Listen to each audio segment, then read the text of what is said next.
addressing those correctly.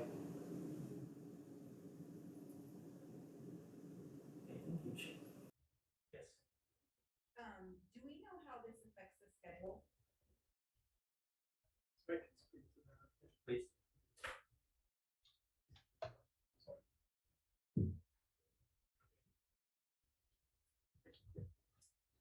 In respect to the schedule, the two conflicts that Mike mentioned are being mitigated collectively between the city, the design engineers, and the contractor, as well as my participation. A critical note in respect to the schedule is the deployment of the 1 million gallon tank, which is currently scheduled for March. Is the procurement for materials and fabrication of that tank is underway in the Santa Maria area.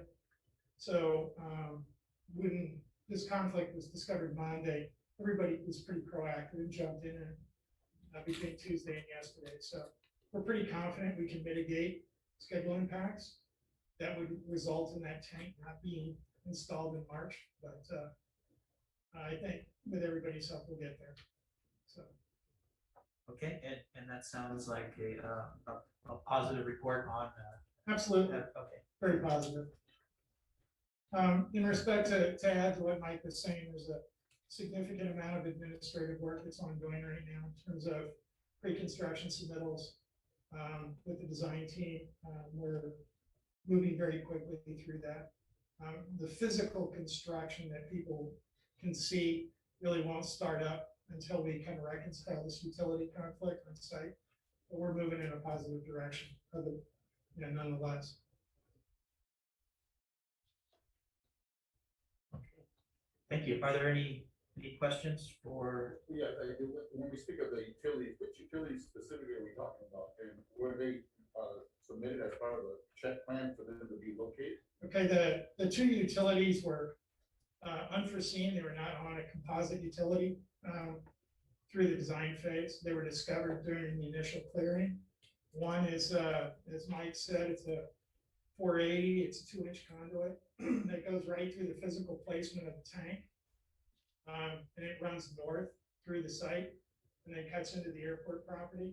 The other is the power for the sports complex lighting, and that's in the basin adjacent to the tank. So it's not unusual, as you've probably encountered in your career, but the mitigation is the work around how do we move these two utilities with minimizing disruption to both those end users and negate any impacts to our schedule.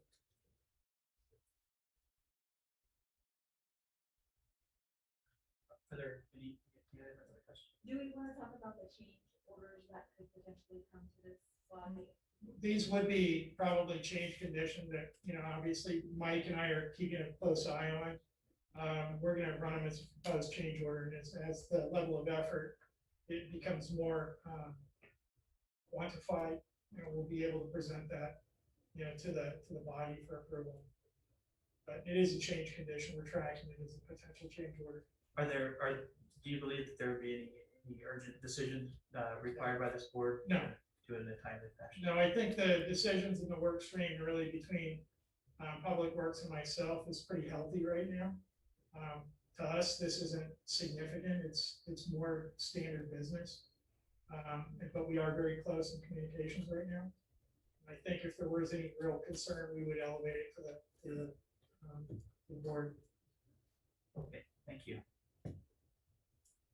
I did wonder if since it's associated with the airport, if there's any technical communication with any other bodies that may be required, and if so, if there's any a necessity for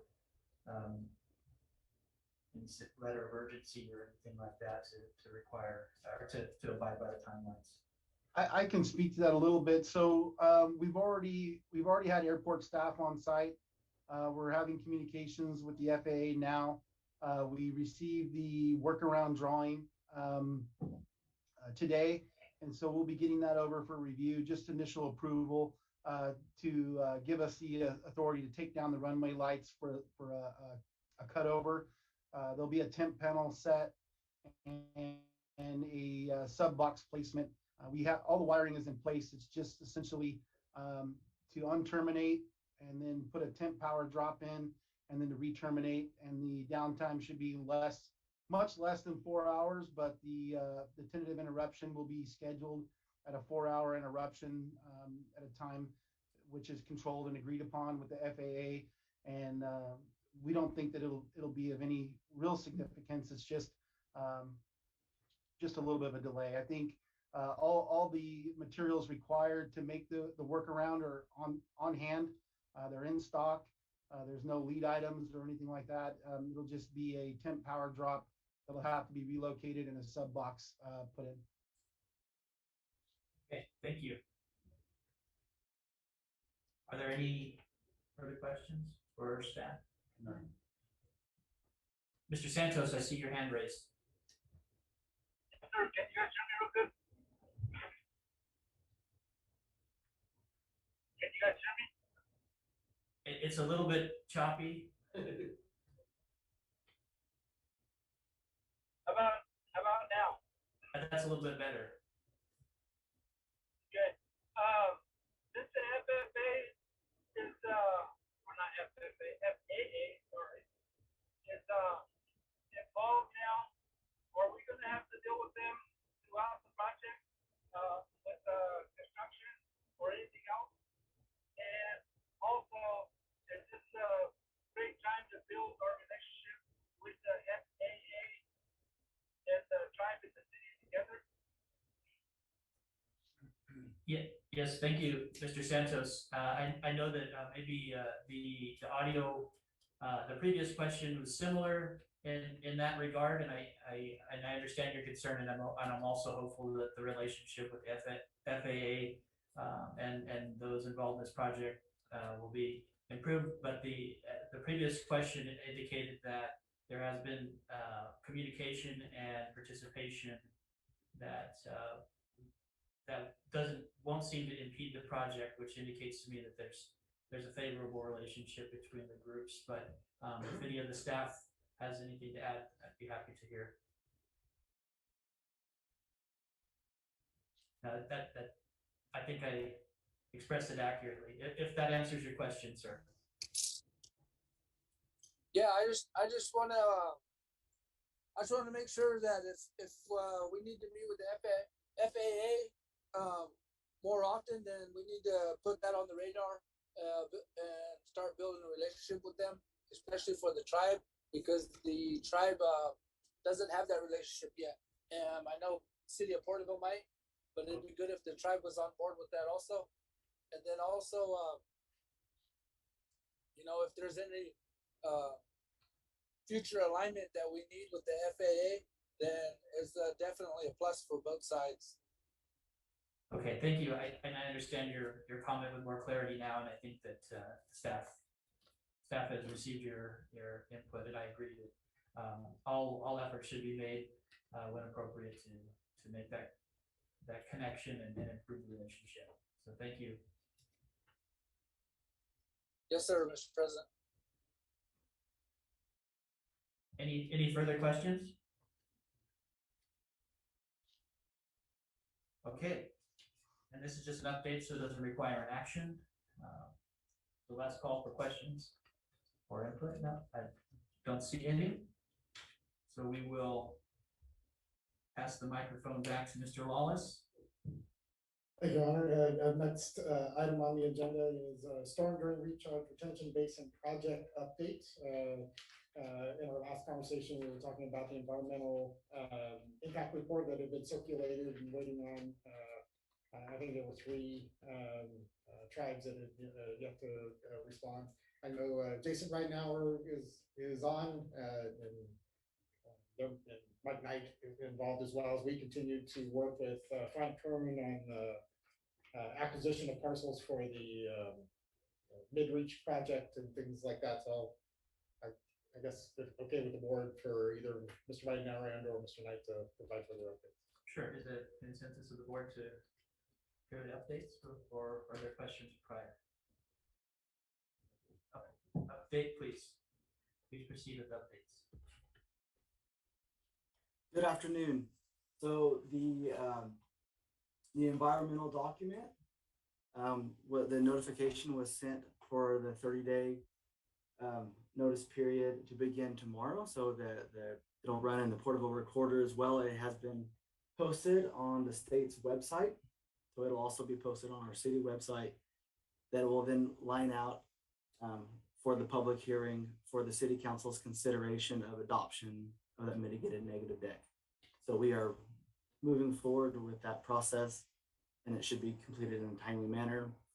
Given that we don't receive any comments that are substantial, the plan is for it to go to city council on March 1st for adoption, for consideration of adoption.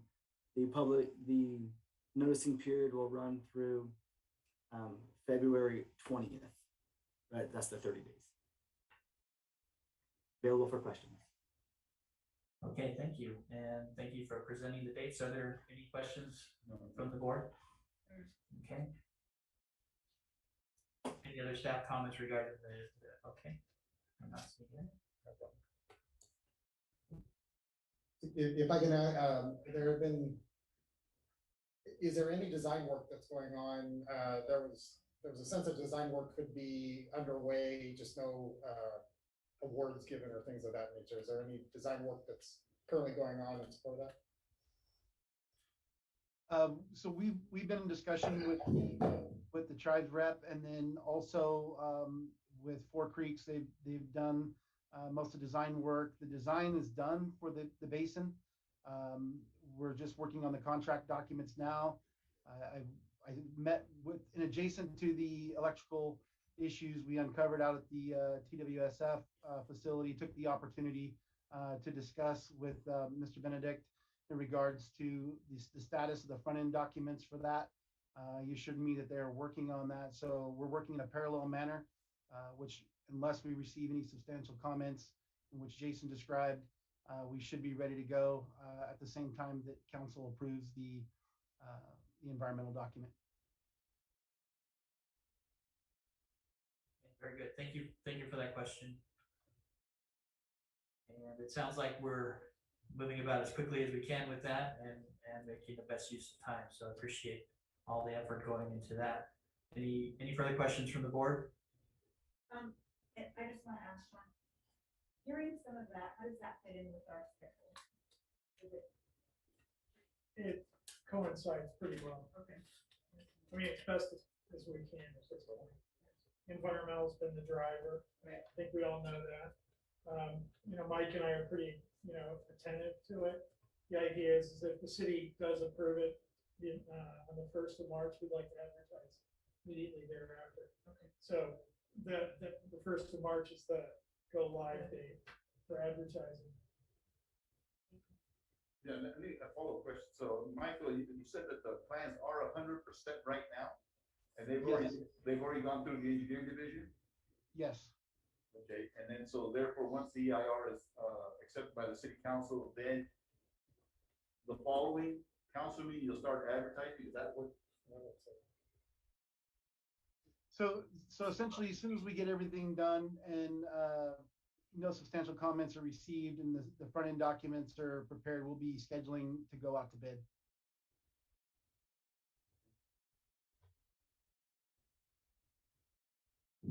And this would follow similar form to the wastewater treatment facility, where the advertised, the tribal council would take an action and affirmed by the affirmed by council. Great. Thank you for the clarification. Are there any further questions regarding the update on the recharge retention basin? Mr. Santos, any questions? No, I'm good, Mr. President. I'm hearing loud and clear. Great. Thank you. Okay, at that point, we can move on to the next agenda item. Thank you, Honor. And final item is local roads improvement coordination. After last meeting, we had a conversation about the alternative and the alternative to the signal improvements along Scranton. was this interim road that be constructed between Westwood and West. There has been a task order issued for environmental, which has had respondents to. Is it RFQ or RFP? I can never remember one deals with design, one deals with Responses for qualification. yeah. So anyway, we have received the task orders. They came within $2,500 of each other. I think it's the recommendation that it go to the tribal council for some of the how, like I said, wastewater treatment facility and things like that. That it would go to the tribal council for award, concurrence by PATA, and get undertaken to do the environmental for that road improvement. Is that a fair estimation? I'm going to defer. We had a conversation today actually about this as to what the proper procedure would be for this environmental document. And I'm going to defer to the city attorney and Mr. Ridenauer on this one. I think you had it correct. Yes, Mr. Lawless, we have on-call environmental consultants that we have on contract. And so we send out to that group, and we received 2 proposals. And like you said, they're close in cost. Both of them are qualified, and the timeframes are about the same. So it's all equal, just about a $2,500 difference. But I asked it I just had an epiphany. Either of these P&P? Yes. Yes. Okay, I'm out. So that did not move.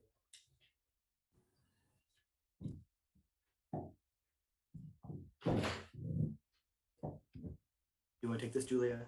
Sure. That being stated, the recommendation is actually to go with the other one, because which is LSA. LSA was actually the cheaper of the 2, and both are qualified. And city's review is that the LSA is, given the circumstances, would be the good one to go. Actually, and it actually is better for us anyways, because we also use Provost and Pritchard for just some general sort of planning consultation, and that way they can continue to serve in that role even on this project, since if we go with LSA, the other contractor. So and it just makes sense since they were the cheaper option and they are qualified. So Okay, and I appreciate the fact that he asked the question, which yielded some new information. Is there any other comments based on those comments and the information?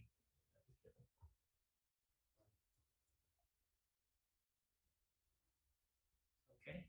we will need at some point, I guess, to deal with, and we did talk about this a little bit this morning, we do need to deal with the cost sharing portion of it. My understanding is, though, that the interim that we would, since the tribe has the sort of at least 50, if not more, on various parts of the road improvement projects. My understanding, and correct me if I'm wrong, is that, and I think this has already been discussed, but I just want to make sure everybody's aware, is that the tribe would be paying those costs up to a certain portion, and then the city kicks in the rest once we get to that point. Am I misunderstanding that, Javier, Jason? No, that's how I understood it. Okay. That all the proportional shares that were shared with us, the sum of that, if the cost for this new road exceeds that, then the city would cover the costs. Okay. That's my understanding as well. And the proposals came in at the lower proposal was $27,454.90. The other proposal came in at $30,250. And so our typical process is that the developer would submit a check or funding of some sort to the city to put on deposit, and then we would engage the consultant to begin. And so after I receive notice of which consultant that the tribe would like to use, I will forward that over and get them started as soon as possible.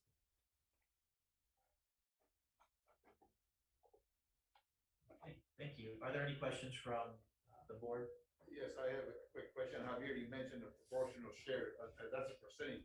That's not a secret though, right? What is that? It's all out of the EIR. We had it up. Do you have that? Does Mike, do you have that nifty thing that you had for us this Yeah. morning? I guess I'm just asking because That you could share. there is a number there. Yes, Right. there is. There are Okay. most Right. definitely numbers. All right. Yeah, the different shares for different items of work. Different aspects of it. Okay, great. Thank you. And then we're gonna review the proposal before we do any kind of approval. So my understanding is that the tribal council would make a decision and we would review the proposal before there's a decision. That was the question. That's correct? Yeah, so Yeah. the tribe, if it needs the tribal council to make the decision, or if there is authority given to a certain spending allocation to be able to make decisions, I'm not aware. We just need some sort of notification, be it an email is fine, of which, and then Miss Lou, I believe, will be sending over the two costs. And so there could be a decision made, and you plan on sharing it with Ms. Patterson? Sure, I can do that.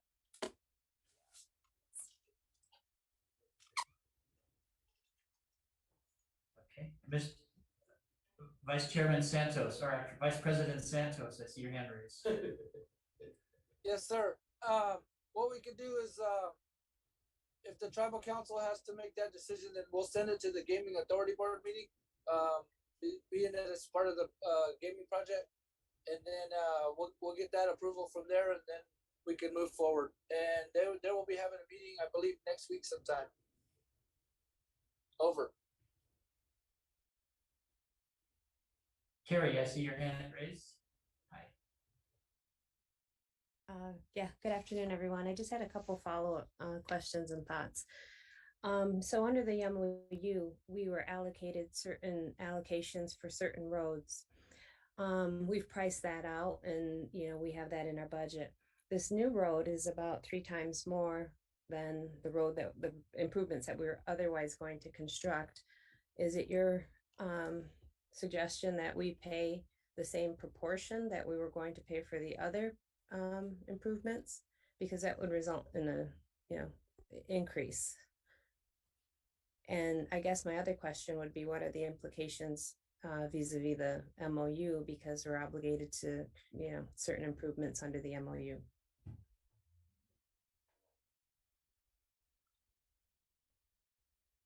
It's 3 times more. I hadn't heard that. I think we're referencing, so the interim road is a little bit less.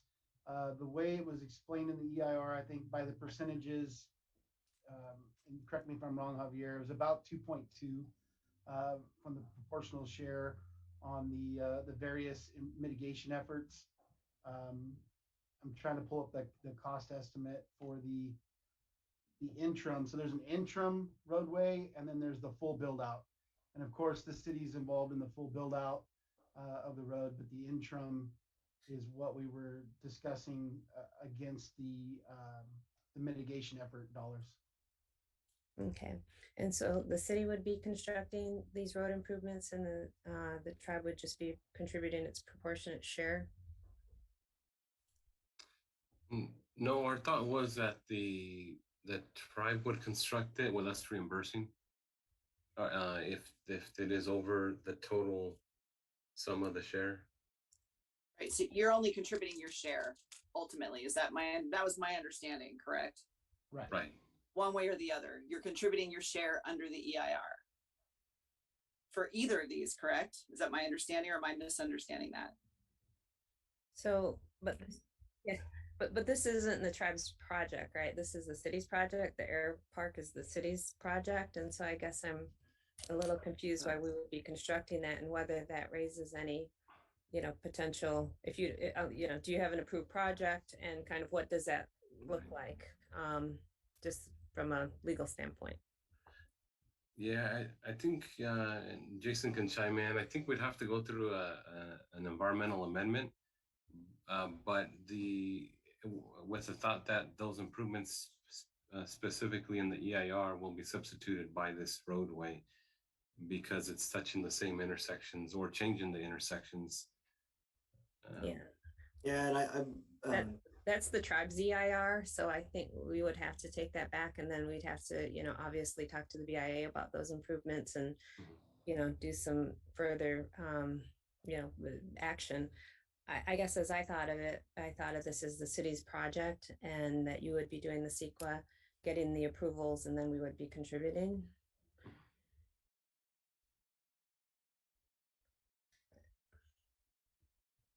Well, it sounds like we may need to discuss some more and make sure it doesn't, create any delays or hiccups on your side. And with the goal that in either case, we end up with this new roadway and the thought was to streamline it through the tribe's consultants, but if the processing is gonna not be favorable, then we may have to change course and see who is the lead. Yeah, because I don't think we want to be in charge of the, entire project. So I guess we'll have to think through that. Maybe that's just a discussion I can have offline with Julia. And then I think we just have to get a handle. Can we set up a working group on this issue? Because I think that everybody has to be on the same page as to what exactly is going to happen and by who. Exactly. And actually, that reminds me, I think John can be back in on this part. The only part he couldn't be in, I don't know if maybe he is, and I just don't see him. But the only issue he's out on is the environmental consultant. So we're past that right now. But I do think we need to get this figured out, so that everybody understands what everybody's roles and responsibilities are and what's going to make sense from a practical standpoint. And just Mr. Lawless, since you've re-entered the room, I think the discussion has revolved around the temporary road project and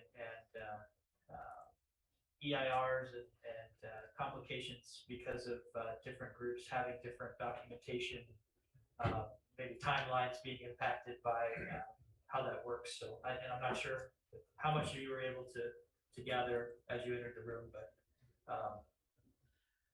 I apologize. I did not know B&B was one of the, just as a disclosure, my dad is a retired part-time engineer with them, and I don't have any financial obligations back and forth, but it's one from a perception that I just declare conflict. Yeah, and we're not talking about that part of it, John, at this point. We're actually just talking about how to figure out how to coordinate the road improvement projects, who's responsible for what. We don't want to create a huge extra cost for either party, obviously, with the interim solution. I don't think that was the intent. So we need to figure out how to, but I think that, I don't know that this is the body that we want to have that discussion. It may be good to have a working group staff discussion to kind of flesh out how, and then we can provide that to PATA once we've got sort of those details ironed out.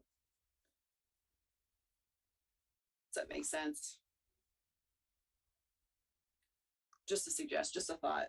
I think I appreciate the suggestion. I think that's probably the most effective way to conduct it. And I think where PATA would come in is if there needs to be a meeting that's called sooner than later to be able to make any decisions in that regard. So I think I would appreciate a working group of those who have knowledge of the different documentation and timelines that could be impacted by that, and then be able to arrive at a conclusion that makes it the most effective process, and then bring it back to us. Yeah.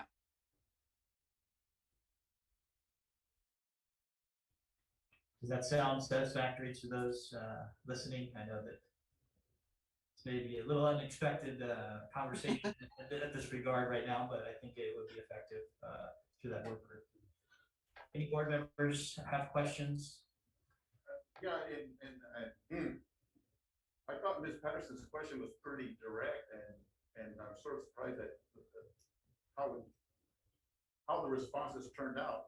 As I understood, the question is the cost of these road improvements, and she led up by saying it was 3 times more than what was expected. And so I thought the question was, what is the tribe's responsibility with regards to the sharing, the cost sharing? And in the EIRs, I understand the way EIRs are, there's no dollar amounts in an EIR because nobody knows what these costs are, but they are very specific as to what the Right. percentages of responsibility with regards to the financial end of it.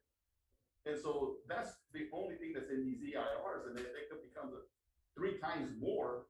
It's a percentage times that number, whatever that number is, or either it's a no project. So I thought her question was, what happens in the event it's way more than what everybody thought? But it's a percentage that's in the EIR. It's not the. Well, but the EIR, although the EIR does not address this interim road, the interim road was an alternative solution to avoid at the long term the basically the timing issue, so that we could try to find alternative funding for some of the other improvements that are needed for the long term stuff that's identified in the EIR. Okay. So we're just trying. It's a coordination thing. So we've got a new solution that wasn't addressed, and that's what Kerry's questions are going to is who's responsible for that new solution. We get that both cost wise and basically whose project is it, and I think that those are good questions that we need to work through. All right, I understand now. Right. And just to clarify, we do have cost estimates in the MOU that the tribe has with the city. And so we, I think our budget for the project was kind of based on those figures. So I point that out as well. Understood. And it's percentage and an estimated cost. That's correct. Of course, those are estimates, but yeah, their percentages are identified along with an estimated amount. Yeah. All right, and I appreciate the question because this was a solution to solve a problem, and I think we just need to look at it again and have the working group bring back the information that can help further solve the problem effectively. Vice President Santos, did you have any questions? No, I just had a comment.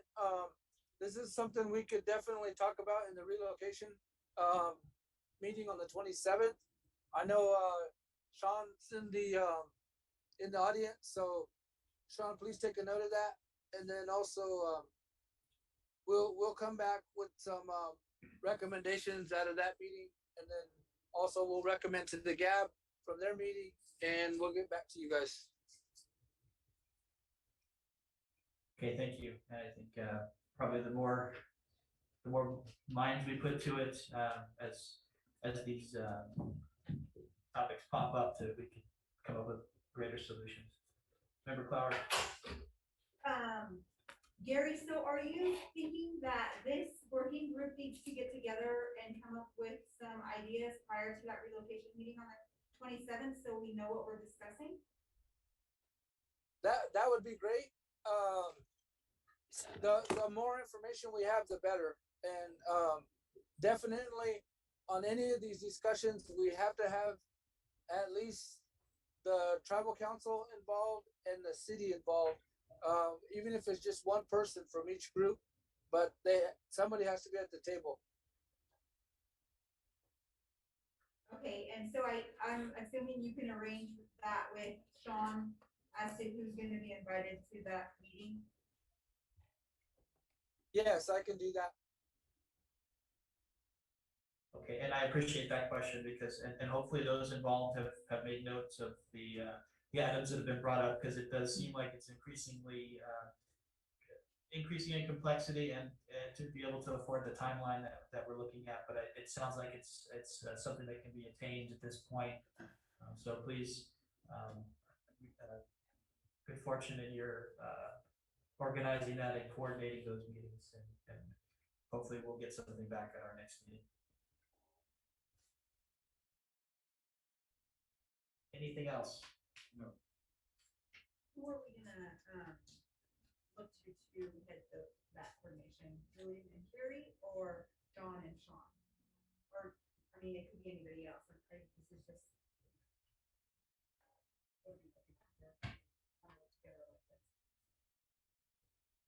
So we're looking to decide who's it, tag who's it. Pretty much, because they need to know what to do if we're looking at decisions by the 27th. Oh, I think Julie's probably gonna look to me a little bit from a budget, because really this is getting to a funding question and looking at what estimated costs are in proportional shares. So. You don't want to ask the lawyer to give you a practical solution. So I'm happy to coordinate. So. Thank you. Okay, good, thank you. All right, anything further? Okay. I think that's a good discussion. I'm glad we were able to talk through some of those points and get the concerns outlined and have those parties who can actually work on this in the room. So appreciate that. So that brings us to other matters, and I will, yes, Vice President Santos. Oh, I was just gonna comment on other matters. We'll go ahead and start with you. Okay, perfect. I can see that Vice Chairman, newly elected Shinitos in attendance. I want to introduce them. I apologize, I'm not there to do it in person, but Shinitos, the Vice Chairman of the tribe, just elected by the tribal community. Also, Franklin Carabay, he's the new Secretary of the Tribal Council. And then also Kenneth McDermott, he's a council member. He just got elected back to the tribal council also. So if those guys are all in the room, I just want to introduce them to the PATA board, and that way they get familiar with everybody, and then you guys can get familiar with them. And I just want to say hello, and they'll be working for the next 2 years with the tribe for sure. So just wanted to introduce them. Great, thank you, Vice President Santos, and gentlemen, thank you for attending, and thank you, Mr. Santos, for the introduction. And I'm glad to meet you, and hopefully any input you have, please feel free to come anytime and see what happens here on the board. I know the project is important to you, just as it's important to the city of Porterville. So thank you, and thank you for being here. And we'll go with Member Clower. And just to build off of what Gary said, I know we haven't had time because our tribal council has been in orientations all week, but this is Zach Mead. Zach Mead is our one of our superintendent general contractor with W.E. O'Neill. So I'm sure you guys have heard a little bit about them on our project, but he attends several of our meetings each time by the request of tribal council. And so hopefully you'll get to chat with them after, or yeah. And then over here is Sean Benedict. Sean Benedict is from Keel, and he is our owner's representative. So basically, if you have a good understanding of what our gaming commission does, how they regulate our operations, that's kind of what he does for the project. He's making sure that they're on schedule, budget, all of that stuff. And so he's basically at your beck and call. If you have any questions, concerns, anything like that, that's the guy that you go to that will have those answers. And his job right now is to oversee the casino project and the wastewater treatment plant along with the detection basin and the roads. So yeah, let's add more to it. So to give you a brief introduction, they will go into a lot more detail next week when we have our regular meetings. And then you guys, if you have any questions, concerns, or whatever you want to bring up then, now, anytime. So just let you guys know. All right, and before I go to Member Rodriguez, Mr. Santos, did you have any further comment? No, sorry I left my hand up, but no, I'm good. Thank you guys. Thank you. Member Rodriguez, did you have any other matters? No, sir. Okay, and I'll just say thank you again to the tribe for hosting the meeting, and to those tribal council members who are attending for the first time. I want to assure you, and I'm sure you've been able to observe, that coordination of this project is important, and sometimes these discussions are bringing up new information and bringing things to light that are also being coordinated by both staff on both sides, and the best attempt to do the best project and complete it in a timely fashion is what this group is about. So I appreciate it. I appreciate your attendance. And did anyone? I'll afford you a moment if you had something to say. Just as a. Yeah, I just wanted to welcome you guys to Tule River. You know, I'm glad you guys are working hard with our tribe to get us a spot down there, the new location. I mean, where you guys are picking, I hope it's the best for us, the best for the city. Thank Raylene for all your hard work. Appreciate you. Been pretty good up there, by the way.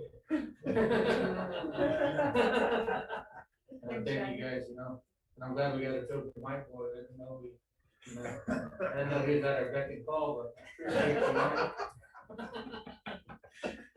And thank you guys all, for everything you guys been doing, the people on the Zoom, Gary, and everybody else that's a part of this relocation. And I'm sorry, I didn't introduce Kerry. Kerry Patterson is our legal counsel, and I give her a ton of credit for giving our land over trust. That's good. Thank you. Sorry, Kerry. Hi, good to see you guys. Yeah.